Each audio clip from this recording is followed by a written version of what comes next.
بسم الله والصلاة والسلام على رسول الله. مرحبا بكم أمهات، مرحبا بكم أخوات.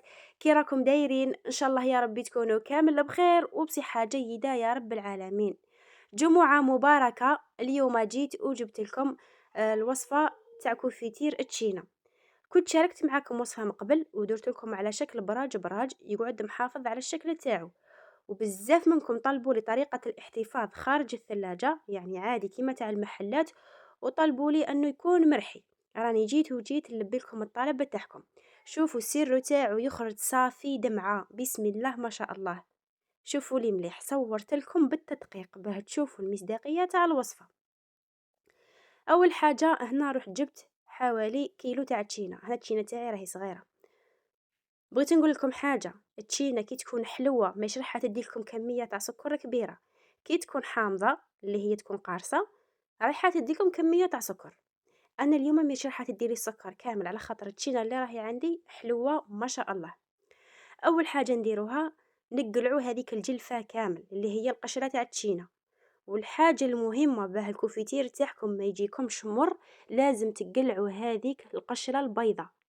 سيو الماكسيموم انكم تقلعوها له. لازم كي تروحوا تخدموا هذا الكمبيوتر تكونوا كامل بقواكم العقليه، يعني كيما تلقاي ما ديري اعطيه له كامل الاهتمام تاعك باه تقلعي له هذيك القشره البيضاء. ماشي تكوني مشغوله وتروحي تجربي الكمبيوتر تاعك وكيما قال لك تخلي جلفه لاصقه وحده طايره وبعدها كي ديريه يخرج لك مره تقولي لي لا لا الوصفه ماهيش ناجحه. لا لا، قلعوا له كامل هذيك القشره.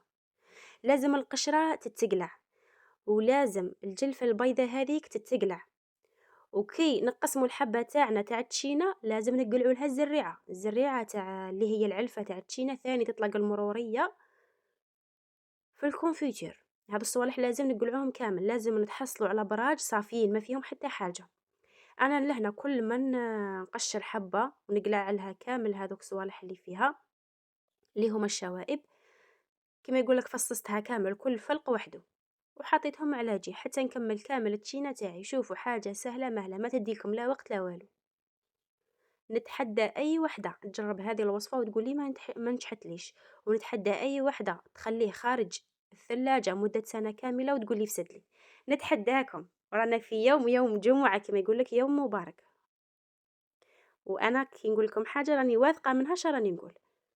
هنا بعد ما فصصت كامل هذيك التشينا تاعي نروح نجيب هذوك الفلاق تاع التشينا ونبدا نقطع فيهم مرصاوات هكا.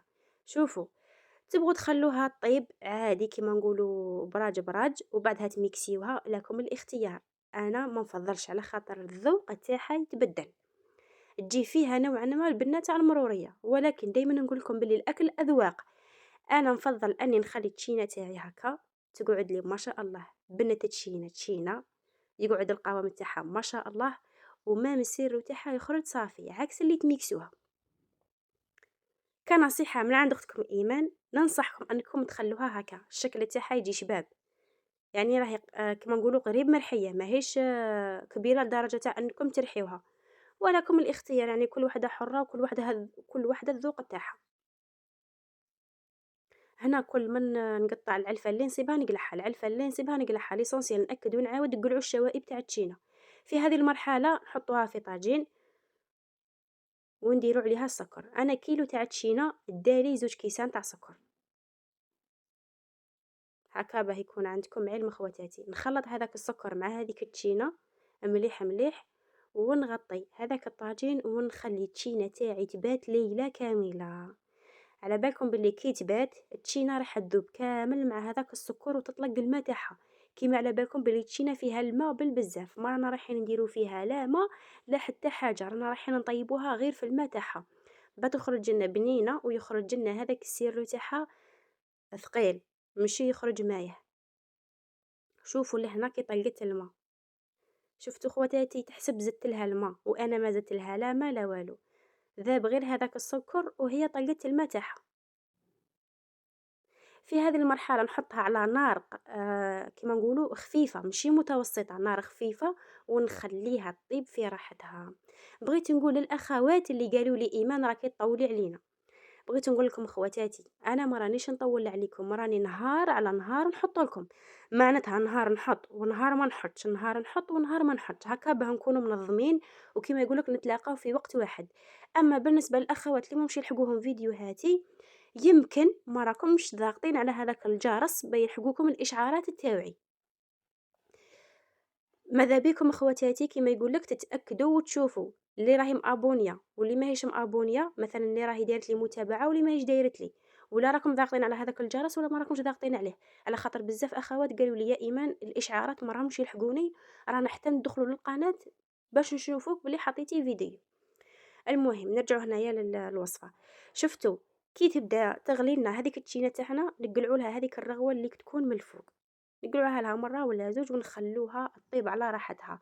بغيت نقول لكم لازم ديروا فيها طرونش تاع قارص، الا ما كانش عندكم طرونش تاع قارص ديروا فيها لاسيد سيتريك اللي هو حمض الليمون اللي يعوض لكم الليم، ونخلوها تطيب حتى تولي تقريبا تنشف، يبقى فيها هذاك السيرو حاجه قليله ونخلوها على جهه. بعدها نروحوا نعقموا البلارات تاعنا تاع زداد. شوفوا البلارة تاع الزاج ما متطرطقلكمش، ديروا الماء عادي فوق النار قبل ما يسخن، حطوا هذيك القرعة يعني بارد مع بارد، هذيك البلارة حطوها مع هذاك الماء وخلوها تغلي حوالي 20 دقيقة على نار خفيفة باش تتعقم لكم مليح. بعدها قلعوها وقطروها ونشفوها. كي تنشف لكم جيبوا هذاك الكونفيتير تاعكم وديروه في البلارة. هذاك الكونفيتير ما تخلوش حتى يبرد، هذه من شروط الحفاظ، ما تخلوش حتى يبرد وهو سخون حطوه في هذيك البلارة تاع الزداج كما راكم تشوفوا درت. نعمر كامل هذاك الكونفيتير في القرعة ونغلق مليح مليح، نعاود نرجع لهذاك الماء اللي راه سخون، نغلق هذيك البلارة تاع الزداج مليح مليح ونخلي هذاك الماء على نار تكون خفيفة، ونخلي هذه البلارة تاع المعجون مدة 20 دقيقة وهي تغلي في هذاك الماء، ما تطرطق ما يصرى لها حتى حاجة. والحاجة اللي نأكد لكم عليها خواتاتي تقعد لكم عام كامل ما تفسدش. هنا الفايدة اللي رانا نديرو فيها انه رانا نحافظوا عليه يقعد خارج الثلاجة مدة عام كامل باه ما يفسد لناش. صدقوني تقعد البنة بنة تاع تشينا تقعد ما شاء الله تقول هذا وين جبتوه. الحاجة الأولى اللي نأكد لكم عليها أنه بدون مواد حافظة ماشي كما تاع المحلات. هنا كي تقلعوه هو سخون ماذا بيكم تقلبوه هذيك البلارة على فمها، غطوها مليح وحطوها في بلاصة وخلوها حتى تبرد يعني حتى تفوت عليها 6 سوايع ولا. بعدها قلبوها تكون جاهزة انكم تخزنوها. شوفوا اللي عندها بلاكار ديرها في بلاكار، اللي ما عندهاش بلاكار كيما انا تحطها تحت البوطاجي في مكان كما يقول لك يكون نظيف يكون جاف ما فيه لا رطوبة لا والو، وتخليها الوقت اللي تحتاج تجبد تقعد لها بسم الله ما شاء الله. معظم الاخوات اللي جربوا هذو صوالح اللي نحط فيهم الحمد لله يا ربي ولا وحده قالت لي حاجه فسدت لي. انا هذه هي الطريقه المعتمده عندي، وباذن الله راح نشارك معكم بزاف صوالح تاع تخزين خارج الثلاجه.